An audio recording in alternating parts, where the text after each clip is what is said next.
Hi everyone, today I'm going to be replacing these old worn out brake pads and swapping them out for some new ones like these. So let's get started. First thing you want to do is pop up the bonnet. You want to find the brake master cylinder here. We're going to pop the cap off of that. It's going to relieve any pressure on the inside now when we push the pistons back in to stop any damage to any seals or anything like that. So back down on the wheel. Now back at the wheel, what we're going to do is to get a screwdriver or a pry bar and our extraction hole here and lever the piston back in so we can get the pads over the lip on the disc.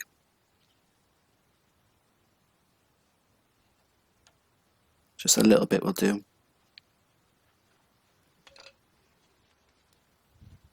Now with that done, what we're going to do is get our ratchet and crack off this bottom bolt.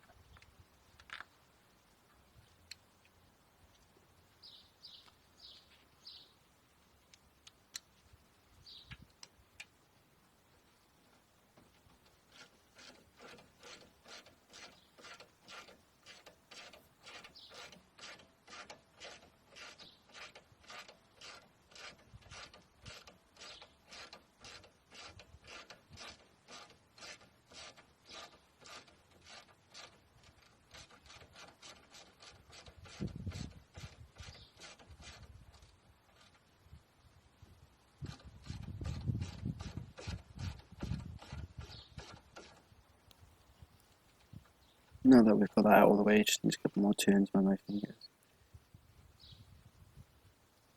Just pull it all the way out, it's a bit stiff in there.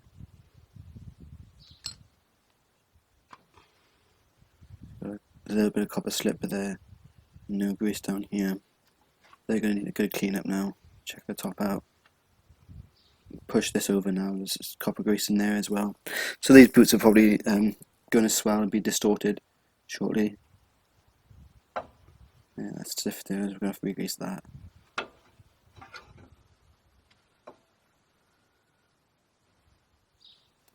Now I'm going to secure this caliper up. I'm going to use a bungee cord, but you can use a cable tie or an old coat hanger, whatever you have to hand, just to loop it around and secure up on the shock to prevent any damage to the brake hose. They're only rubber, so you don't want to put any weight on it, especially if you've got an older vehicle.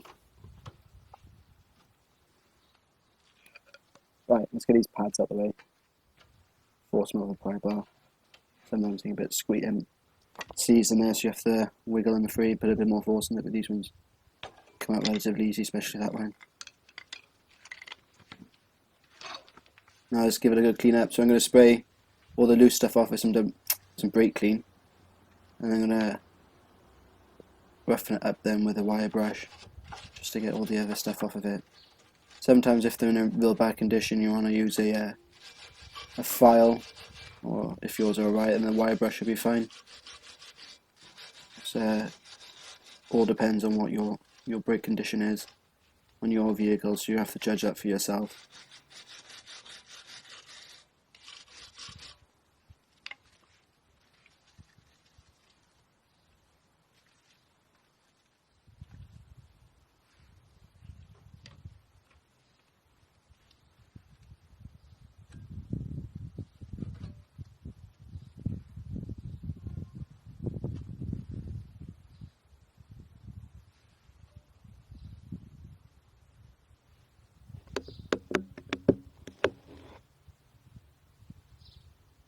So now it's time to refit these brake pads. So I put a bit of Keratech on the ends, only on the contact surfaces where the pad is going to come in contact with the carrier. You don't put them on the back. There's an anti-rattle shim already installed on the back, so I don't need to put it on there. And I don't need to put it anywhere else because it's not in contact with anything. So it's just on these bits that make contact, and that should be fine. And just slide them back into the grooves.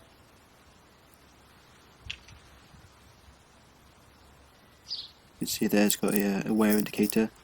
So that's when that comes in contact with your discs after the car's pads have worn down after a while. They'll start to make a squeaking noise, so you know when it's time to change your pads. So keep an ear out on that. The customer doesn't have to worry about it for any time soon.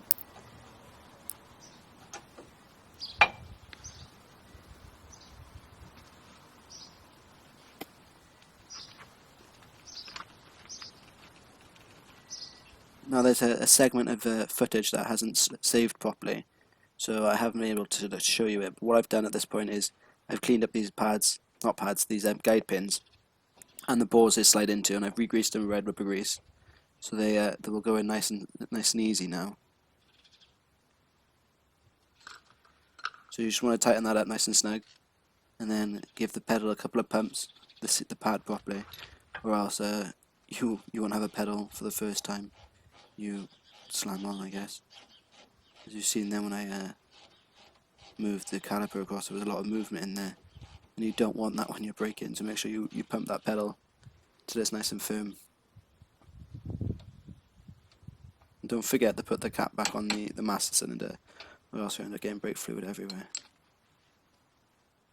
That's awesome. Cheers, thanks for watching guys. Feel free to hit the subscribe button on the bottom below the video, and like the video and share it to your friends. Cheers everyone, bye.